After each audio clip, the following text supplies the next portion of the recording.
शांत प्रकाश जाटव जी, आपके पास आते हुए, दम तो जबरदस्त भरा गया, कहा जा रहा है कि बीजेपी जो है वो किला जो है फतह कर लेगी, लेकिन बंगाल थोड़ा मुश्किल नहीं लग रहा है और ये कुछ ज्यादा नहीं हो गया जो अभी आपका 19 यानी कि आज के दिन और 17 तारीख को भी जो एक रैली निकाली गई एकता यात्रा के तौर पर, उसमें ये शुभेंदु अधिकारी कहते हैं कि आप वोट दीजिए लेकिन टीएमसी को चुनाव से बाहर रखिए। ये कुछ ज्यादा नहीं हो गया? टीएमसी को बाहर कैसे रखा जा सकता है?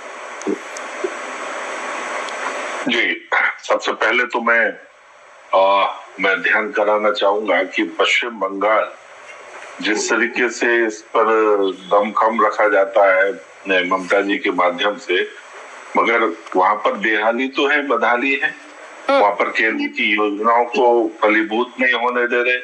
जिस तरीके से वो एसआईआर का विरोध वो लोग कर रहे हैं, एसआईआर का जिस तरीके से वहाँ कार्य चल रहा है, तो हम लोग रोज देख रहे हैं कि किस तरीके से जो घुसपैठी है जिसको संरक्षण दे रखा था ममता जी ने, वो सब बॉर्डर पर पहुंच चुके हैं।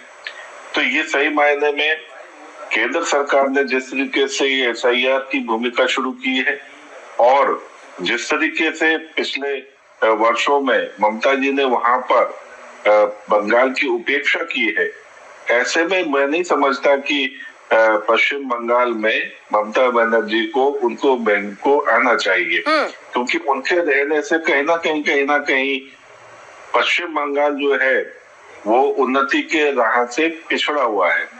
जिस तरीके से डबल इंजन की सरकार रहती है तो प्रदेश में चहुमुखी विकास होता है, यहाँ पर चहुमुखी विकास नहीं हो रहा क्योंकि बिल्कुल भी तालमेल केंद्र सरकार के साथ में तो बना ही नहीं रही है। क्यों नहीं बना रही है? क्योंकि जिस तरीके से इन्होंने लूटपाट मचाई हुई है वहां पर, उन सब चीजों के ऊपर अंकुश लगता है और वो अंकुश इनको बर्दाश्त नहीं है। कहीं ना कहीं जो है ये जिस तरीके से अपने हित के लिए वहां के आवाम का अहित कर रही है, आवाम जो है अब इनके पक्ष में मुझे नहीं दिखाई दे रहा। भारतीय जनता पार्टी को, एनडीए को भारी बहुमत से। इसका जवाब मोहम्मद एहतशाम जी से ले लेते हैं। एहतशाम जी, वहां पर आवाम है ना, मैं मेरी समझ में नहीं आ रहा। अरे भैया, एसआईआर होने के बाद में वोटिंग पैटर्न बिल्कुल जो है ना साफ सुथरी पारदर्शिता के साथ में स्पष्ट आ गया है। जो पहले गलत वोट बने हुए थे या जिन वोटों को डबल बनाया हुआ था वो ठीक हो गए।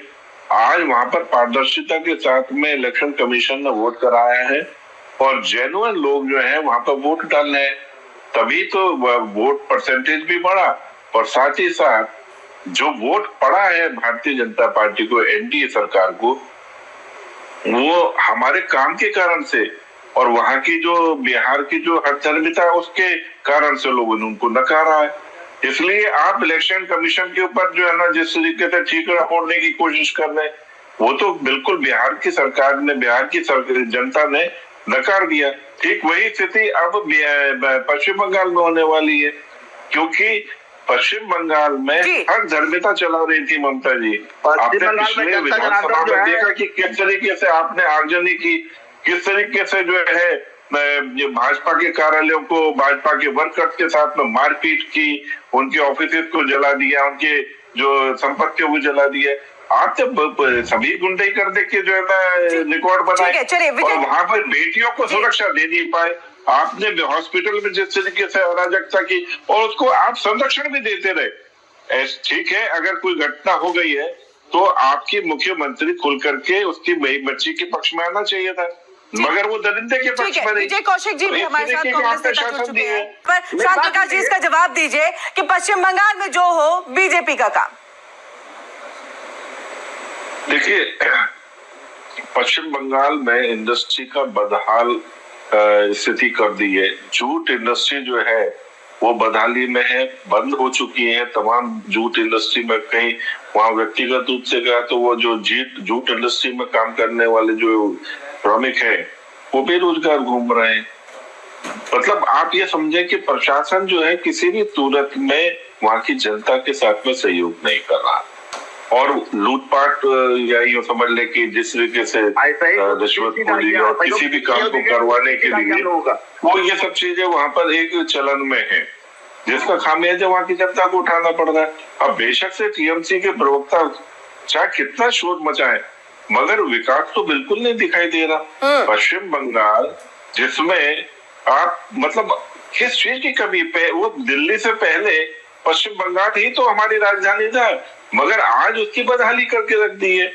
देखिए ममता जी ने बेशक से जो है ना, जिस वक्त में वो सरकार में आई तो उन्होंने लेफ्टिस्ट का विरोध किया, क्योंकि लेफ्टिस्ट की कारगुजारियों का खामियाजा पश्चिम बंगाल को भुगतना पड़ रहा था, और सबने सोचा कि बहुत बेहतरीन स्थिति में आएगा पश्चिम बंगाल, मगर उससे ज्यादा बदतर स्थिति में हो गया। जो लेफ्ट के समय में जो पश्चिम बंगाल के हालात थे उससे बदतर हो चुके, क्योंकि कोई भी रचनात्मक काम ममता बनर्जी ने उन्होंने नहीं किया।